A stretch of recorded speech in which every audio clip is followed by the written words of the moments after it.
Hello everyone, welcome to Inklings English classes. In this video we are going to discuss the play Kanyadan by Vijay Tendulkar.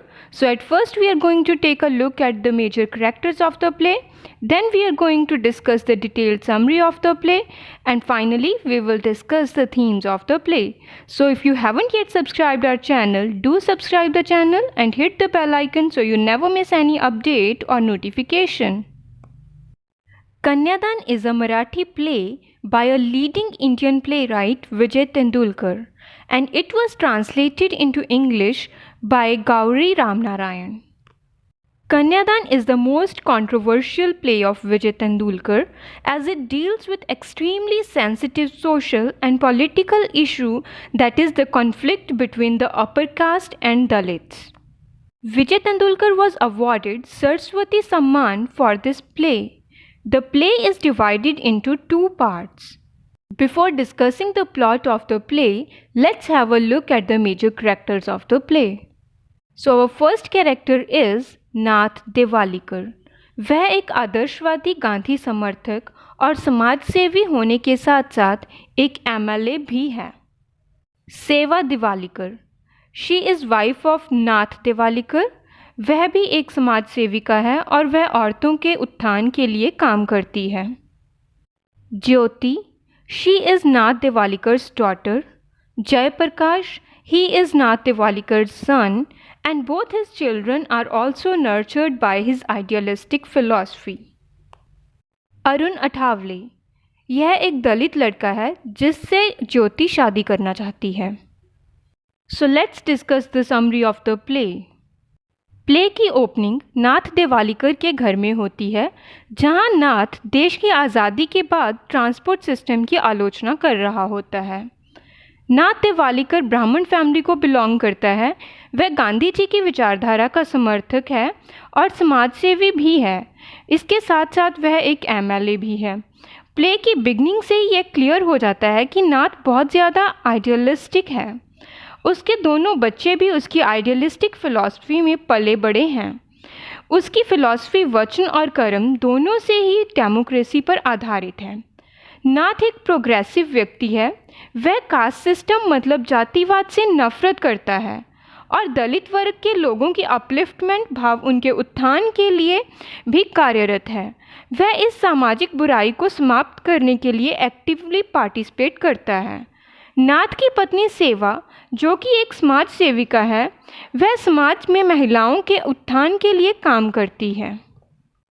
ऐसे माहौल में पली बड़ी ज्योति जब अरुण अठावले नाम के एक दलित लड़के, जिसे वह पिछले 2-3 महीने से जानती है, उससे शादी करने की इच्छा प्रकट करती है, तब पूरे परिवार को बड़ा झटका सा लगता है.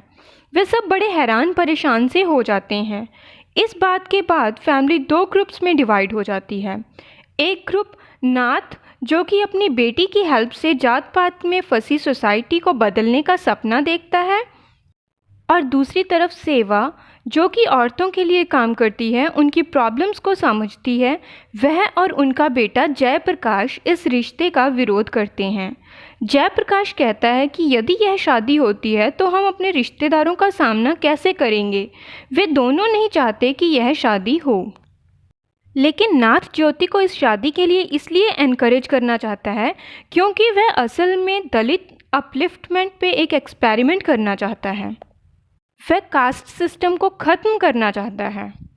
जब ज्योति अरुण को पहली बार अपने माता पिता से मिलवाने अपने घर लाती है तो वह उनका बड़ा घर देखकर अनकंफर्टेबल फील करता है.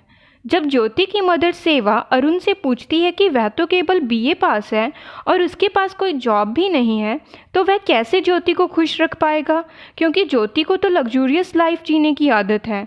तब अरुण उसे फटाक से जवाब देते हुए कहता है कि अगर मैं कोई और काम न कर सका तो वह शराब बनाने का काम करेगा और उसकी वाइफ कस्टमर्स को सर्व करेगी.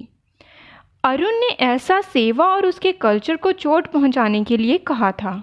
उसकी बातों से यह साफ झलक रहा था कि उसके मन में हायर कास्ट के लोगों के लिए कितनी नफरत भरी पड़ी थी. सेवा को अरुण का व्यवहार अच्छा नहीं लगता, इसलिए वह इस शादी का विरोध करती है. लेकिन नाथ कहता है कि अरुण के पास पोटेंशियल है, इंटेलिजेंस है और क्रिएटिविटी भी है. वह अनरिफाइंड गोल्ड की तरह है, he needs to be melted and moulded, और यह काम अगर ज्योति जैसी लड़की नहीं करेगी तो और कौन करेगा। इस तरह ज्योति और अरुण की शादी हो जाती है, लेकिन ज्योति की मैरिड लाइफ में खुशियां ज़्यादा देर तक नहीं रहती, क्योंकि अरुण उसके साथ बहुत बुरा व्यवहार करना शुरू कर देता है। वह उसे मारता है, पीटता है, और ज्योति इस सब से तंग होकर अपने माता पिता के पास आ जाती है। नाथ को ज्योति की चिंता होती है, लेकिन वह अपने ड्रीम को टूटते हुए नहीं देखना चाहता, इसलिए वह ज्योति को अपने पति अरुण के साथ उनके घर पर ही रहने को कहता है, ताकि वह ज्योति को अरुण की फिज़िकल टॉर्चर से बचा सके। लेकिन जब अरुण वहां आकर ज्योति से माफ़ी मांगता है, तो ज्योति फिर से उसके साथ वापस अपने ससुराल चली जाती है। यहाँ फिर से नाथ खुश हो जाता है, क्योंकि उसका कल्चरल बैरियर्स को ख़त्म करने का सोशल एक्सपेरिमेंट फेल होने से बच गया था। इसके बाद अरुण की ऑटोबायोग्राफी पब्लिश हो जाती है, और नाथ उसे पढ़कर इसे दलित लिटरेचर का बेहतरीन नमूना अर्थात बेस्ट एग्जाम्पल बताता है। इस ऑटोबायोग्राफी में अरुण लोअर क्लास के लोगों के ऑपरेशन और माइजरेबल कंडीशन की बात करता है, लेकिन यहाँ आयरनी यह है कि वह खुद ज्योति को एक्सप्लॉइट करता है। ज्योति को प्रेगनेंसी में भी घर के काम करने के लिए मजबूर करता है। ज्योति अरुण के लिए अपर क्लास को रिप्रेजेंट करती है। वह उससे बुरा व्यवहार करके अपर क्लास द्वारा किए जाते ऑपरेशन का बदला लेता है। अब नाथ का सोशल अपलिफ्टमेंट का आइडिया कहीं ना कहीं टूटना शुरू हो गया, क्योंकि वह अपनी बेटी को पेन और सफरिंग्स को सहन नहीं कर पा रहा था। इसके बाद अरुण अठावले अपने फादर इन लॉ नाथ को अपनी बुक लॉन्चिंग सेरेमनी के लिए बुलाने आता है। वह नाथ को अपनी ऑटोबायोग्राफी के बारे में स्पीच देने को बोलता है, मगर नाथ ऐसा करने के लिए मना कर देता है, क्योंकि वह अब अरुण से बहुत ज़्यादा नफरत करता है।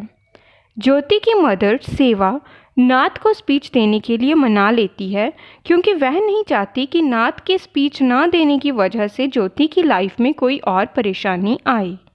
नाथ इनॉग्रल सेरेमनी में जाता है और स्पीच भी डिलीवर करता है, जो कि वास्तव में खोखली मीन्स हॉलो होती है, लेकिन ज्योति को यह बर्दाश्त नहीं होता और वह अपने फादर से ऐसी हिपोक्रिटिकल स्पीच देने का कारण पूछती है, और वह यह भी कहती है कि नाथ की इनइफेक्टिव थियोरी की वजह से वे बचपन से क्रिपल्ड बन गए थे। ज्योति नाथ का सामना सच्चाई से करवाती है। वह कहती है कि उसने इस सच्चाई को डिस्कवर करने के लिए अपनी लाइफ के 20 साल वेस्ट कर दिए। वह यह भी कहती है कि नाथ भी उसके पति की तरह पाखंडी है। इसके बाद ज्योति हमेशा के लिए अपने फादर का घर छोड़ देती है। प्ले के एंड में नाथ, जो कि एक आइडियलिस्ट अर्थात आदर्शवादी था, वह एक रियलिस्ट बन चुका था, क्योंकि वह जीवन की कड़वी सच्चाई और वास्तविकता से रूबरू हो गया था। वह गुस्से में कहता है कि अरुण जैसे दलित के उनके घर में आने से उनका घर भी पॉल्यूटेड हो गया है। प्ले के एंड में रीडर्स के माइंड में यही क्वेश्चन रेज होता है कि ज्योति के फ्यूचर का क्या होगा। इस शादी के सक्सेसफुल ना होने की वजह से यह प्रूव होता है कि हमारे समाज में क्लास डिवीज़न हमेशा ही रहेगी, और यह एक बहुत बुरी बात है। So that's all about the plot of the play. Let's discuss the major themes around which the play revolves. The first major theme with which the play deals is the theme of marriage. That is, marriage between two persons belonging to different cultures. The playwright shows that to obliterate caste system and to uplift Dalit community, such an intercaste marriage can never be a solution. Our next major theme is journey from ignorance to experience. Nath Devalikar Dalit upliftment के लिए एक experiment करना चाहता था, जिसके लिए उसने अपनी बेटी को बलि का बकरा बनाया। इसी एल्यूजन के चलते वह यह नहीं समझ सका कि इस एक्सपेरिमेंट के चलते उसकी बेटी को हार्श कॉन्सिक्वेंसेस का सामना भी करना पड़ सकता है।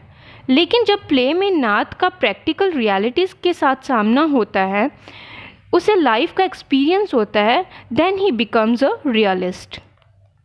The other major theme can be idealism versus reality. Kanyadaan is based on the wrong philosophy of an ineffectual dreamer, जो कि अपनी बेटी की लाइफ डिस्ट्रॉय कर देता है। इसी वजह से ज्योति अपने फादर की फिलॉसफी को एंड में रिजेक्ट कर देती है। In the beginning of the play, Nath was an idealist, but by the end, he becomes a realist after confronting the reality of his dream of social upliftment. So, through his play, Vijay Tendulkar presents reality, however crude or harsh it is. So that's it for this video. I hope you found the discussion helpful. If you found the video helpful, then do like it and share it with your friends. I'll be back very soon with a new video. Till then, stay tuned with Inklings English classes and don't forget to subscribe the channel.